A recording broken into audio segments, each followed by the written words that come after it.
Bismillahirrahmanirrahim. Assalamualaikum warahmatullahi wabarakatuh. Alhamdulillah. Wassalatu wassalamu ala rasulillah wa ala alihi wa ashabihi wa mawala mabad. Tebal ikhwah, kita masuk di perkara terakhir, kelima dari perkara yang mengurangi keimanan, yaitu dosa dan maksiat. Nah, ya, dosa dan maksiat, ya, pengertiannya adalah apa? Meninggalkan kewajiban-kewajiban syariat atau melakukan perkara-perkara yang dilarang, diharamkan. Itu namanya dosa, ya, maksiat. Jadi bentuknya adalah apa? Meninggalkan kewajiban. Yang kedua adalah apa? Melakukan perkara yang diharamkan. Nah, kemaksiatan ini melemahkan keimanan, ya, dalam hati seseorang, ya. Nah, kemudian dosa itu dibagi menjadi dua, ya. Dosa itu dibagi menjadi dua, ya. Yang pertama ada dosa besar, ya.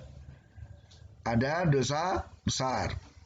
Yang kedua itu adalah dosa kecil. Nah, lihat pengertiannya apa, ya? Dosa besar itu apa? Dosa besar adalah dosa yang mengakibatkan adanya had. Had itu hukuman yang ditentukan oleh syariat. Seperti kalau mencuri potong tangan, maka hukuman potong tangan itu namanya had, karena itu hukum yang ditetapkan oleh syariat. Ya, dosa yang mengakibatkan adanya had. Atau dosa yang diancam dengan neraka, diancam dengan azab, diancam dengan laknat, diancam dengan kemurkaan Allah, diancam dengan Rasulullah berlepas diri. Ya, ini misalnya barang siapa yang meninggalkan sholat maka dia masuk neraka, maka meninggalkan sholat masuk kategori apa? Dosa besar. Nah, adapun dosa kecil, ya, kebalikannya, yaitu semua dosa yang tidak mengakibatkan adanya had, tidak diancam dengan ancaman-ancaman seperti dosa besar tadi, tidak diancam dengan neraka, tidak diancam dengan kemurkaan dan seterusnya tadi. Itu dosa kecil. Kemudian hukumnya apa? Dosa besar itu mengurangi keimanan. Kemudian tidak mengeluarkan dari Islam. Jadi dia tetap seorang mukmin. Mukmin yang fasik, mukmin yang berkurang keimanannya. Kemudian seandainya dia mati dalam keadaan tidak bertaubat, maka itu terserah Allah. Kalau Allah menghendaki, Allah akan ampuni. Kalau Allah menghendaki, Allah akan mengadab dia, dimasukkan ke neraka, terus nanti akan dikeluarkan. Ini pelaku dosa besar. Ya. Adapun dosa kecil, ya dosa kecil juga mengurangi keimanan. Sama, tidak mengeluarkan dari keislaman. Nah, dosa kecil ini mudah sekali untuk dihapus, ya. Amal-amal soleh, ketaatan-ketaatan itu bisa menghapus dosa kecil. Adapun dosa besar, ini harus dengan taubat. Nah, contohnya apa dosa besar itu? Membunuh jiwa tanpa alasan yang dibenarkan. Makan riba, durhaka kepada orang tua, dusta, ghibah, persaksian palsu. Ini contoh dari perbuatan dosa besar. Maka hati-hati, ya, terutama ini nih, nomor 4 nih, sering-seringnya banyak orang itu ngapusi, ya. Hati-hati, ghibah itu dosa besar. Kemudian contoh dari dosa kecil yaitu apa? Mengingkari janji, tidak menjawab salam, kemudian mendiamkan sesama muslim lebih dari 3 hari. Tanya, itu contohnya. Banyak banget nanti, ya. Kemudian anak-anakku yang saya muliakan, nah, mengapa orang itu bisa terjatuh dalam kemaksiatan? Apa sebabnya mereka jatuh dalam kemaksiatan? Pertama, karena lemahnya keimanan. Kurangnya merasa diawasi oleh Allah, muraqabah. Lemahnya pengagungan dan rasa takut kepada Allah. Jadi ketika lemah iman, tidak merasa diawasi, kurang pengagungan dan kurang rasa takut kepada Allah, orang berani berbuat maksiat. Sebab yang kedua, lemahnya pengetahuan terhadap nama dan sifat Allah. Kalau orang itu faham bahwa Allah maha melihat, berani nggak dia melakukan maksiat?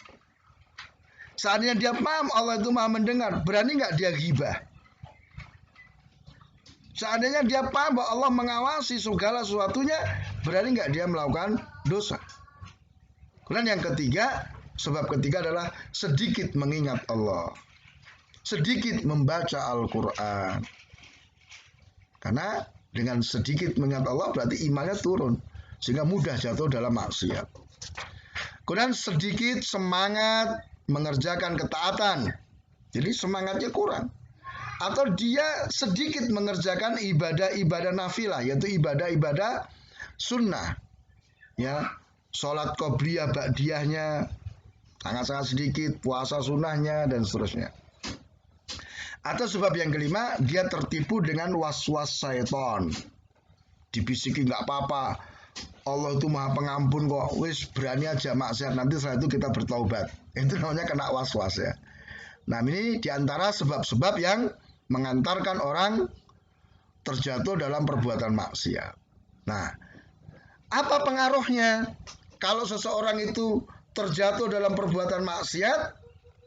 Apa pengaruhnya? Pertama, diharamkan dari rezeki dan ilmu. Ya. Innal abda la yukhram min rizqi bi dzambin yusibu. Seseorang itu diharamkan, dihalangi dari rezeki karena dosa yang dia lakukan.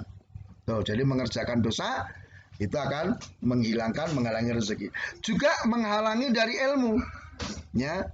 Jadi ilmu itu tidak akan masuk kepada orang yang banyak melakukan maksiat.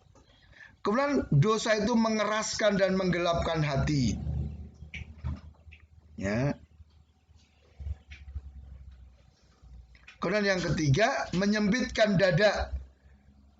Menyengsarakan kehidupan di dunia dan di akhirat. Wa man a'rada an dzikri fa inna lahu ma'isyatan dhanka. Barang siapa berpaling dari peringatanku, maka baginya kehidupan yang sempit.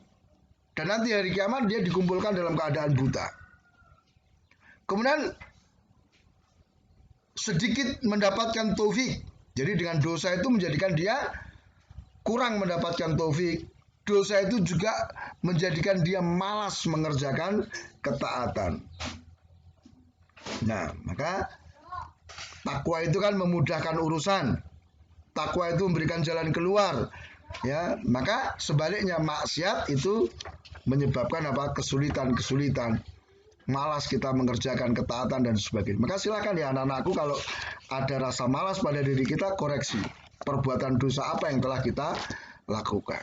Maka hendaknya kita betul-betul menjaga diri, jangan sampai mengerjakan dosa-dosa, baik dosa besar ataupun dosa kecil. Demikian, subhanakallahumma wa bihamdika asyhadu an la ilaha illa anta astaghfiruka wa atubu ilaik. Wassalamualaikum warahmatullahi wabarakatuh.